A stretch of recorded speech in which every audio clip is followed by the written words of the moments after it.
अस्सलामुअलैकुम जी। नंबर सबसे पहले नोट कर लें 0304 अल्हम्दुलिल्लाह। इसके अलावा हमारा कोई माशा नंबर नहीं है, सिर्फ जोन का नंबर है 0311 है। लेकिन हम लोग डील वगैरह व्हाट्सअप जैसकश वगैरह जो भी काम करना चाहें आपने इस नंबर पर पहले रब्ता करना है, कॉल करनी है, फिर वीडियो कॉल कर लेनी है, लाइव कॉल पर चेक करके मुझसे बात करके फिर आपने अपना लेन देन करना है।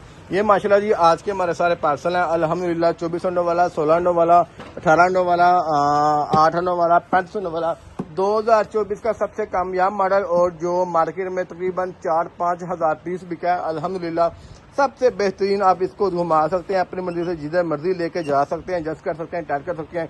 क्यूसी पास में आता है, विकॉई ब्रांड का है, डिस्प्ले बहुत शानदार है, बाहर से अंदर आपको हर चीज नजर आती है, सिक्योरिटी का सुराख है, ये दिया गया माशाल्लाह से।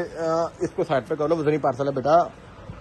चला जी, वीडियो लंबी हो रही है। हसीब शिजाद साहब सियालकोट से बड़ी मोहब्बत करने वाले भाई हैं। 192 एक्स वाला लाहौर में टाउनशिप का पार्सल है। 26 अंडों वाला इछला बाजार वाली साइड का पार्सल है। ये 2 ट्रे कोयटा जा रही हैं, फ्री जा रही हैं। मेरे बड़े प्यारे खान में मकारी साहब भाई हैं, उनको गिफ्ट जा रही हैं। नंबर नोट कर लें 0304 दफा 4 4 4 4 दफा 4 है 911। दुआ में याद रखिएगा। जज़ाकल्लाह खैर। अस्सलाम वालेकुम।